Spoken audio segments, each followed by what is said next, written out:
Bonjour, j'espère que vous allez bien. Évidemment, pour commencer cette vidéo, je voulais vous souhaiter une excellente année 2026. J'espère que cette année vous apportera beaucoup de joie, beaucoup de bonheur, que vous réussirez dans tout ce que vous souhaitez entreprendre. Et bien entendu, plus que tout, je vous souhaite une bonne santé. C'est le plus important. Si la santé ça va, tout va. J'ai encore quelques jours de vacances, donc aujourd'hui on va en profiter pour aller dans un village. On ne change pas. C'est un village qui s'appelle Beaugneux, un village médiéval perché dans le Luberon, donc ça devrait être sympa. If only I could finish something, run straight through to the end, close the chapter dignified, dang girl you did it again.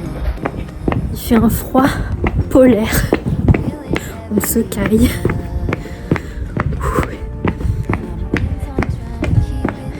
Mais c'est très joli. Mais on se caille. Happy with the here and now.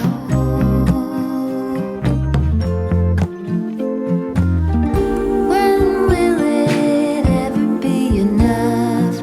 Ever be enough? Ever be enough? If only I could build a tower, pierce right through the clouds. Saxophones at every hour. Who hasn't heard of me now? Then will I have had enough of trying to keep myself real tough? Will I ever settle down, steady even when it gets loud?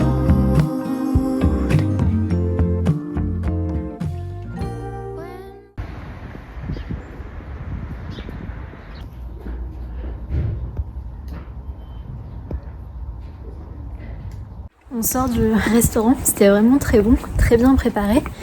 J'ai pris une assiette végétarienne. Il y avait plein de choses dedans. C'était un petit peu épicé. Il y a quelques années en France, quand vous demandiez le plat végétarien, vous aviez le droit plus ou moins toujours à la même chose, à savoir une salade avec du chèvre chaud. Donc là, ils ont fait des efforts, ce qui est une bonne chose.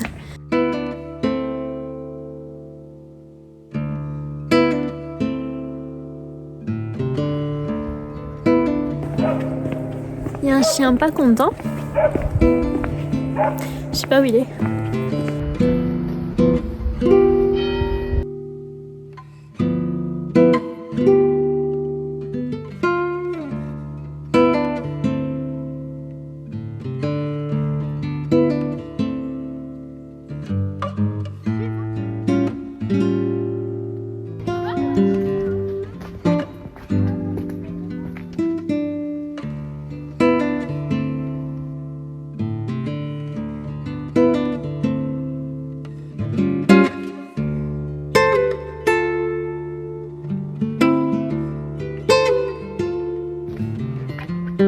C'est joli.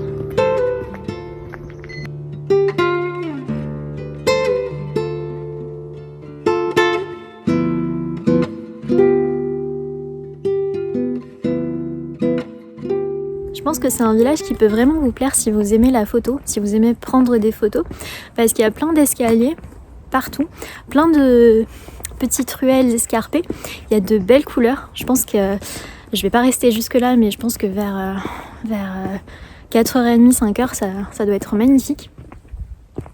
Et pour vous donner quelques informations culturelles sur le village, si ma mémoire est bonne, à vérifier, parce que... Le lieu a été occupé très tôt, à partir du néolithique, puis à la période gallo-romaine. D'ailleurs, on n'est pas très loin du pont, le pont Julien. On n'aura pas le temps d'y aller aujourd'hui, mais voilà, c'est à côté si vous voulez aller y faire un tour. Et ensuite, le village, lui, s'est développé à partir du Moyen-Âge, au XIIIe siècle, et il s'est développé autour du Castellas, donc le château seigneurial. Et il y a pas mal de choses à voir. On est notamment à côté de Lacoste. Alors, Lacoste, c'est là où il y a le château du Marquis de Sade. Donc voilà, si vous aimez bien, si vous êtes curieux, vous pouvez aller le visiter. Je crois qu'il ne se visite pas en cette période, mais en été, ça doit être sympa à voir. Petite pause dans cette journée provençale. Parmi vous, je sais qu'il y en a beaucoup qui regardent ces vidéos parce que vous apprenez ou que vous avez envie d'apprendre le français. Peut-être même que ça fait partie de vos bonnes résolutions pour 2026. Si c'est le cas, je vous envoie plein de bonnes ondes. Ça va aller. Vous me demandez souvent des conseils pour apprendre le français. Et j'en ai déjà parlé, mais pour moi, la clé, c'est de faire des choses que vous appréciez. Par exemple, regarder des films ou des séries, des vidéos, écouter des chansons, des podcasts, que sais-je. En tout cas, faire des choses qui vous font plaisir, parce qu'apprendre une langue, c'est quelque chose de vivant, et on n'est pas là pour souffrir. C'est pourquoi je suis très contente de vous recommander à nouveau Lingopie. Lingopie qui sponsorise cette vidéo, donc merci beaucoup à eux. J'ai déjà eu l'occasion de collaborer avec eux l'année dernière, donc peut-être que vous les connaissez déjà. Lingopie, c'est une plateforme tout en un qui vous permet d'apprendre une langue en regardant des films ou des séries. Les sous-titres sont interactifs. Lorsque vous cliquez sur un mot que vous ne comprenez pas, vous avez la traduction ainsi qu'une explication. Vous pouvez enregistrer le vocabulaire, le revoir plus tard, générer des flashcards et à la fin tester vos connaissances avec des jeux et des quiz. Comme je l'ai mentionné, une langue c'est vivant, ça se parle, et pour cela Lingopie propose aussi des outils pour travailler votre prononciation. C'est génial parce que vous apprenez sans vous en rendre compte, étant donné que vous êtes plongé dans un film ou une série que vous aimez.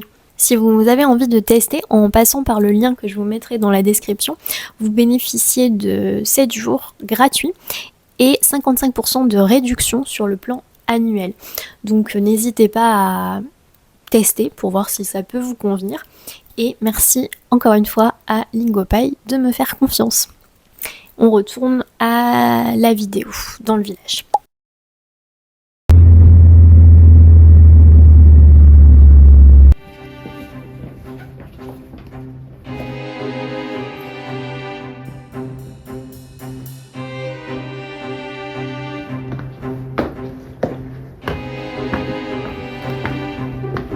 Nous sommes à Lacoste.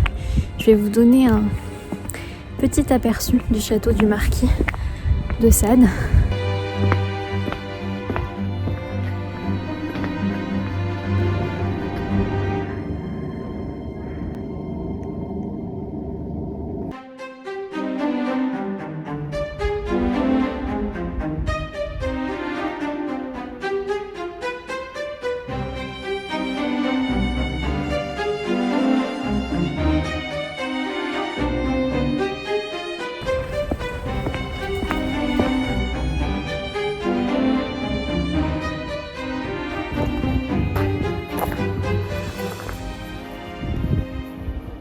C'est au XVIIIe siècle que le marquis de Sade habitait dans ce château.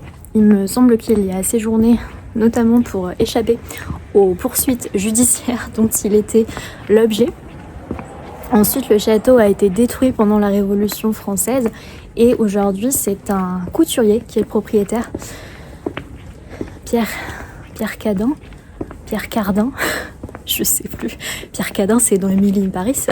Je crois que c'est Pierre Cardin. À vérifier. Je m'y connais pas en couture.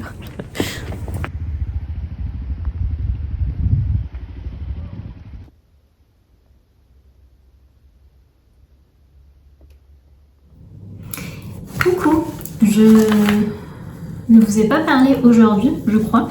Je suis en train de me préparer parce que ce soir je vais au théâtre. Je suis trop contente, ça fait des années que j'y suis pas allée et j'adore aller à des spectacles, des concerts, aller au théâtre, à l'opéra, ça me fait toujours très plaisir. Un petit peu de rouge, des boucles d'oreilles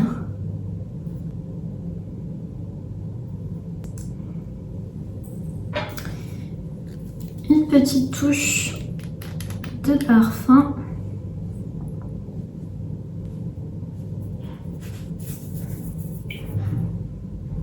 Ils sont trop bons, celui-là c'est Fragonard. Un peu de crème pour les mains parce que j'ai les mains gercées. Dès qu'il fait froid, j'ai des mains très sèches. Et voilà. Pour l'introvertie que je suis, c'est toujours un grand événement de sortir de ma cave.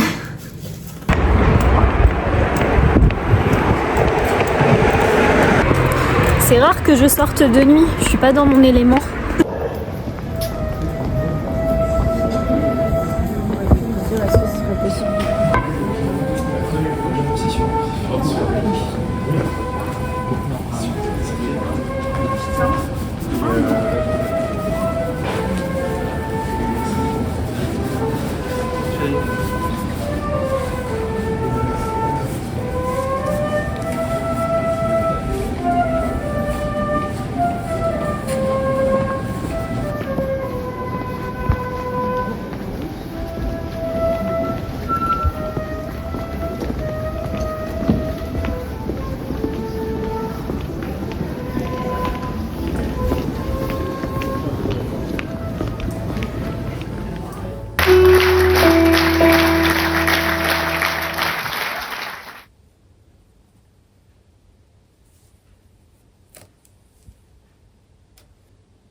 Aujourd'hui, je vais faire de la pâte à crêpes. Je vais utiliser la recette d'un très vieux livre de cuisine qui a bien vécu.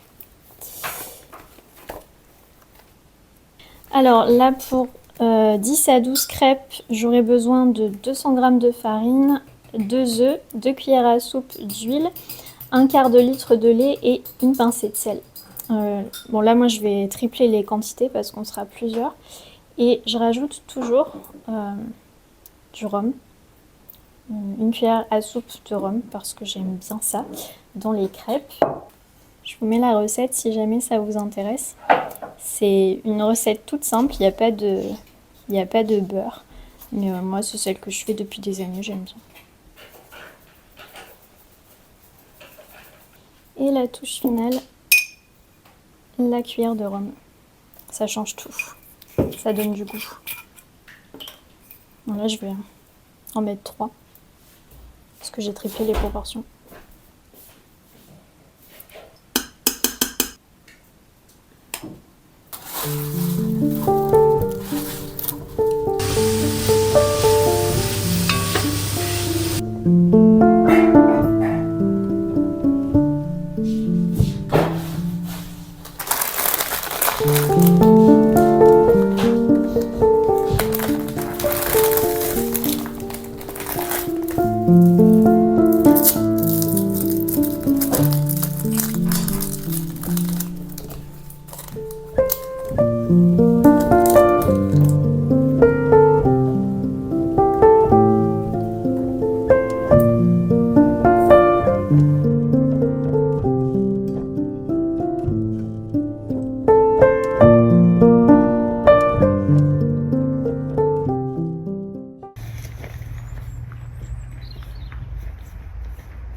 sont tous en train de prendre des photos avec les ânes. Apparemment en 5 ans. Au Canada, mon frère n'a pas vu d'âne. Il a fallu qu'il revienne en France pour trouver des ânes.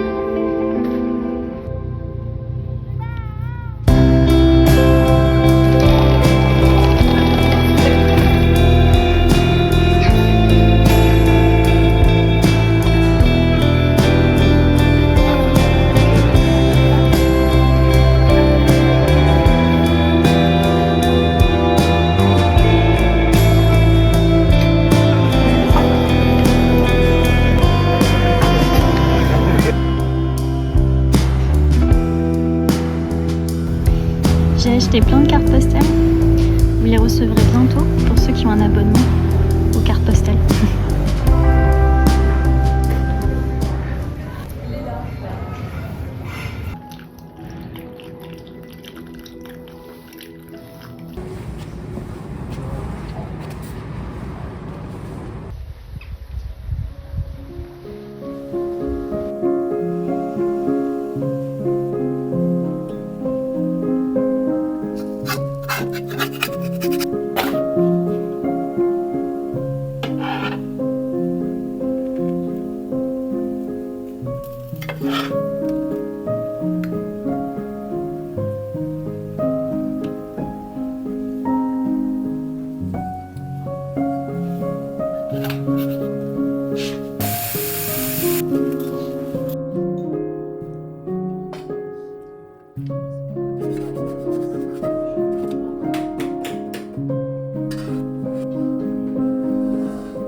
Merci beaucoup d'avoir regardé cette vidéo, j'espère que ça vous aura plu. N'hésitez pas à aller cliquer sur le lien de Linkopie que je mettrai dans la description pour voir si ça peut vous intéresser. Encore une fois, je vous souhaite une excellente année 2026. On se retrouve très bientôt. Prenez bien soin de vous et de vos proches. Salut!